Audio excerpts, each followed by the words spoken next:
Names like Bobby Isaac, Richard Petty, David Pearson, the Allison brothers, Bobby and Donnie, Buddy Baker, Fred Lorenzen, Pete Hamilton, to mention a few, constitute the cream of NASCAR racing.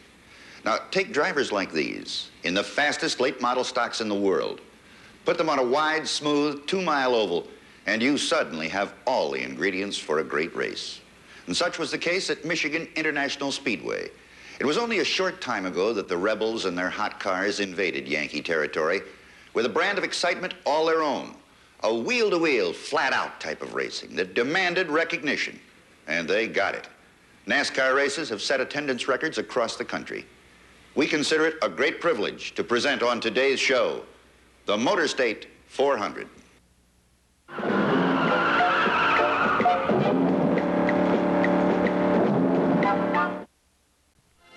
With every NASCAR race here at Michigan International Speedway, the crowds grow larger, but they'll have to build additional grandstands to top this one.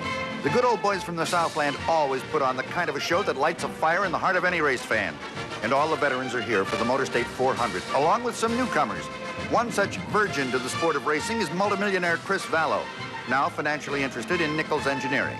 David Pearson is driving the first in a series of Pontiacs to be built by Nichols. Chris Vallow told us about his $7 million master plan for racing. We're going to have one of the biggest racing teams that ever hit any race circuit. We're going to be like performers. We're going to fill the stands. And you get the fans and you get the promoters. They'll put more money back into it for the drivers and other car owners so that they can continue going on with the sport. I think by doing this that we'll get the factories back into it sooner than they wanted to come back. And then everybody will benefit from it.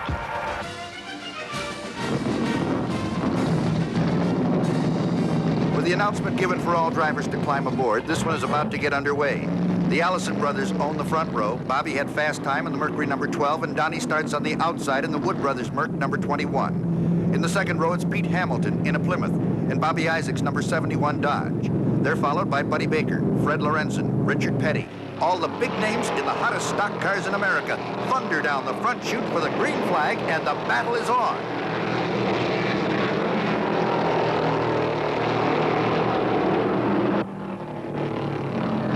Bobby Allison unleashes that Mercury and grabs the front spot. Pete Hamilton is second, Donnie Allison third.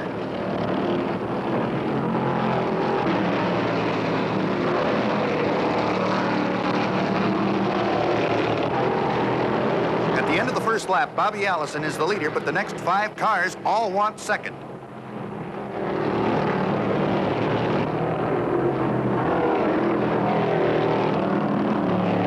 Out of the third turn, Bobby Isaac moves his Charger into the second spot. Pete Hamilton third, Donnie fourth. Isaac's Hemi sounds strong as he moves up on the inside to challenge Allison for the lead.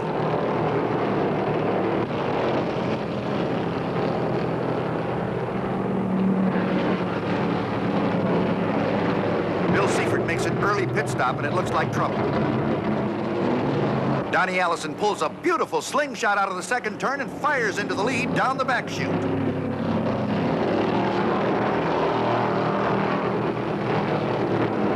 There's no doubt in anyone's mind that Bobby Isaac came here to race today as he drives Donnie on the outside. It's a triplet down the front chute with the Allison brothers down low, Bobby Isaac on the high side. This is the wildest kind of racing, and the fans love it.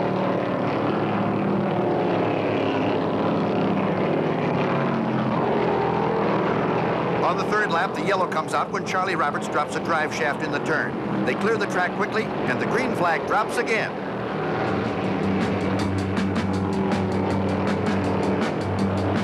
Down the long back straight, Donnie Allison fires underneath brother Bobby to take the lead.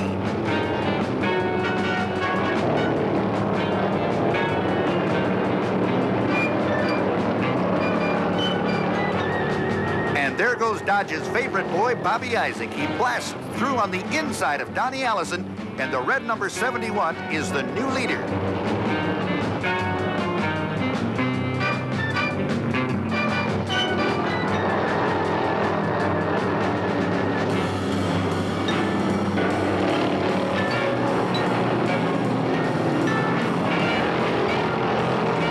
Isaac is holding the lead, but there's a red-hot trio right behind him.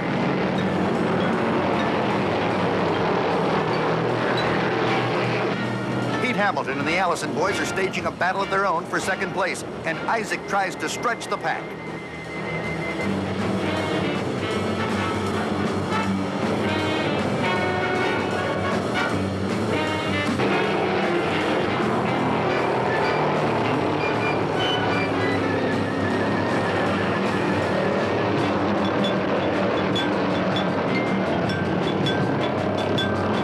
John Sears pits his 69 Dodge. The crew tell him he blew a head gasket, and they push it behind the wall. Meanwhile, the lead swapping continues. Now it's Donnie Allison, Isaac second, Hamilton third.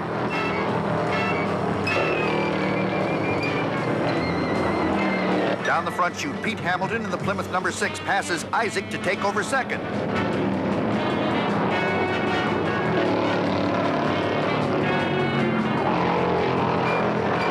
Laps later, Isaac closes the gate on Hamilton and heads for Donnie and the lead.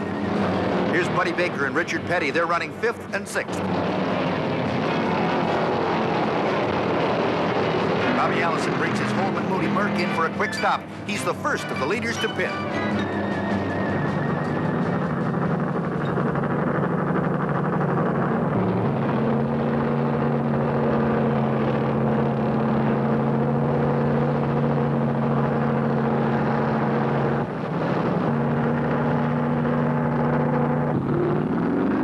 Seconds later, the Coca-Cola car goes back on the track.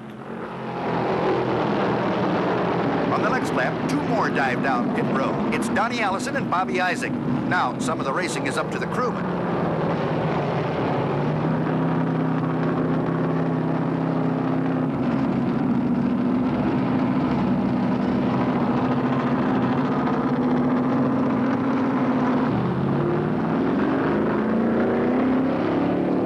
Sensational Wood brothers do it again, and Donnie is the first one out.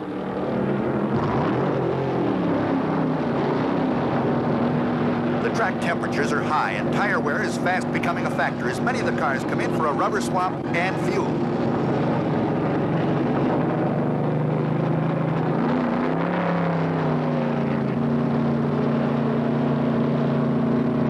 Pearson pits his Pontiac.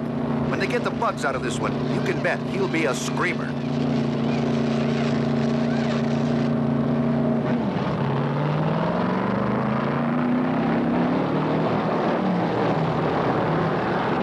On the track, Donnie Allison's Purolator Mercury is the car to catch.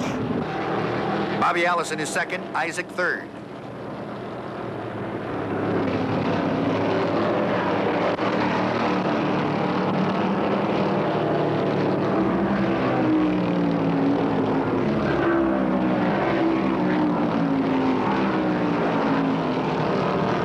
Out of turn 2, Allison and Isaac are in a 170-mile-an-hour wheel-to-wheel duel.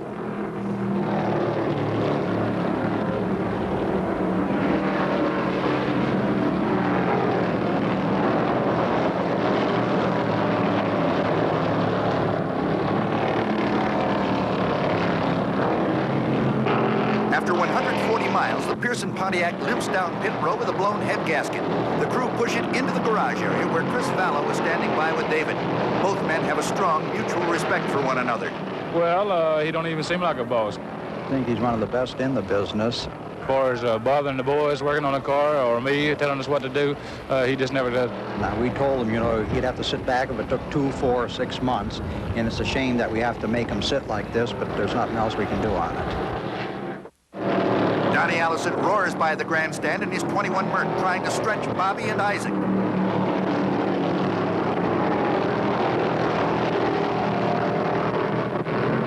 On the 95th lap, the caution flag comes out when George Althede spins and brushes the wall.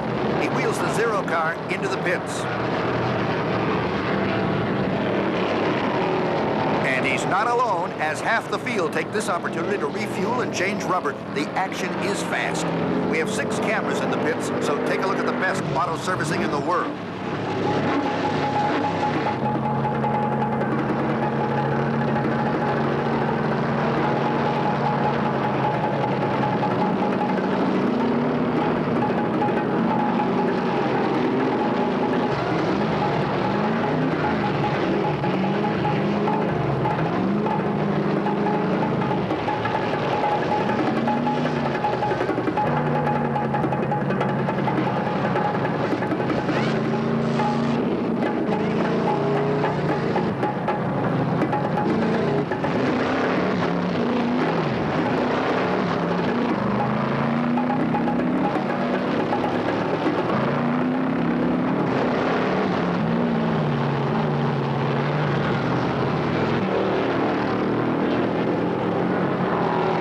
cars are back on the track and holding under the yellow. Suddenly, the green is out. All cars explode down the front chute, and this race is officially restarted. Number 21 on the outside is Donnie Allison. Watch that boy move up.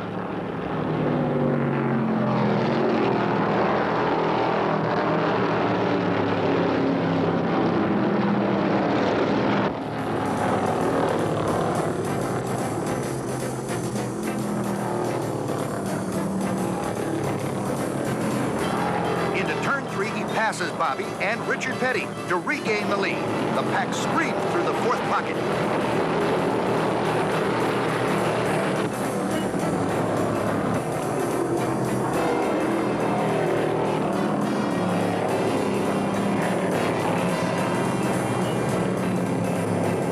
You want to keep an eye on that red 71, the Dodge Charger driven by Bobby Isaac. His Hemi sounds stronger than it did at the start.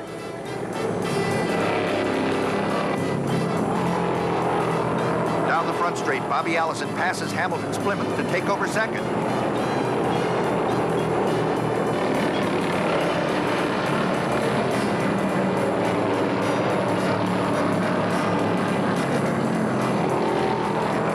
It's the Allison brothers, 1 and 2. Donnie has the lead, but Bobby is trying to climb in his trunk.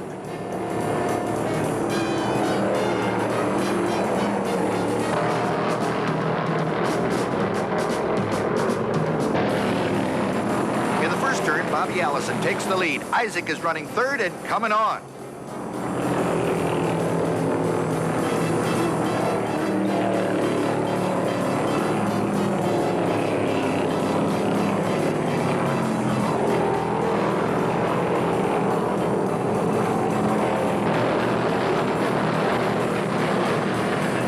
On the next lap, the tree was still locked up tight, but Donnie slips down low to pass Bobby, and the Wood Brothers Mercury once again owns the lead.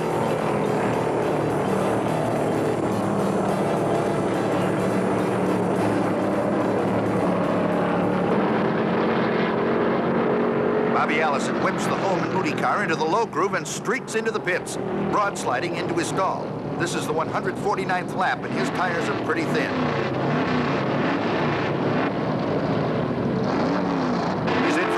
Seconds and they turn him loose. Bobby Isaac gets fuel and right side rubber for a honking Dodge Charger. Donnie Allison is in with the hood up. He may have a large size problem.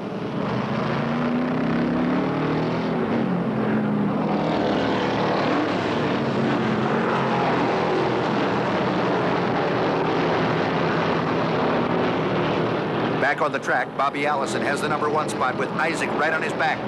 Pete Hamilton pushes his Roadrunner into the 3rd position.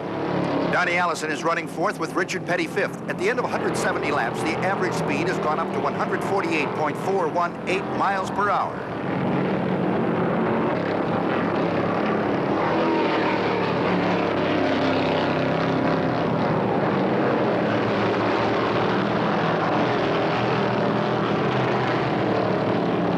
Richard Petty is in for what he hopes will be his last pit stop of the day.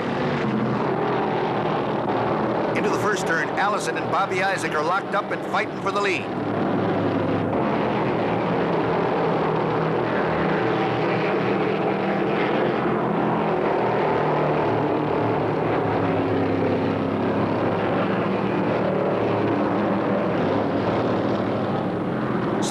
Bobby Isaac is not to be denied. He has the lead and tries to run away.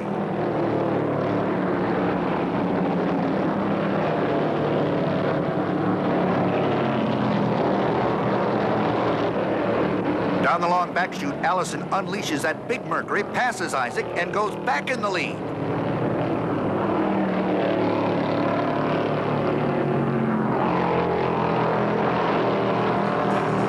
Bobby Isaac says, no way, drops down low and punches past Allison through the 4th turn.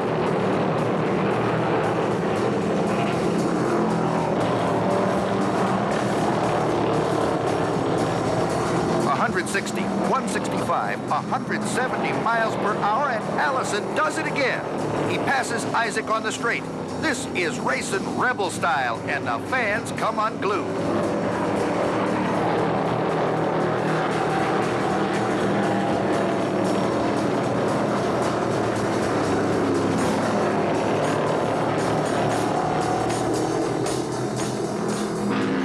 Allison, Isaac, Mercury, Dodge. Watch them thread their way through this traffic down the front straight.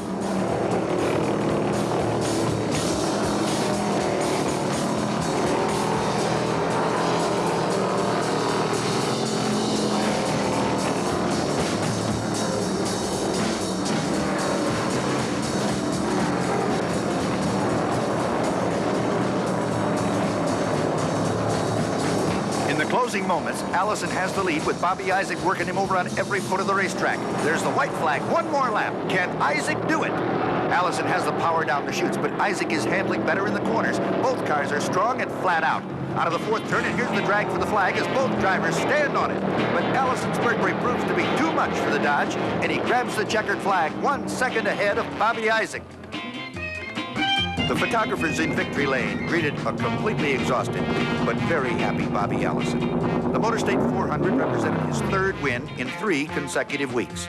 He set a brand new track record, and he stated that he had to in view of the competition. He felt that Bobby Isaac was one of the fiercest and most sportsmanlike competitors ever to climb into a race car. On the clock, his ride only lasted 2 hours, 41 minutes. But to Bobby Allison, it was a whole lifetime jammed into a Sunday afternoon.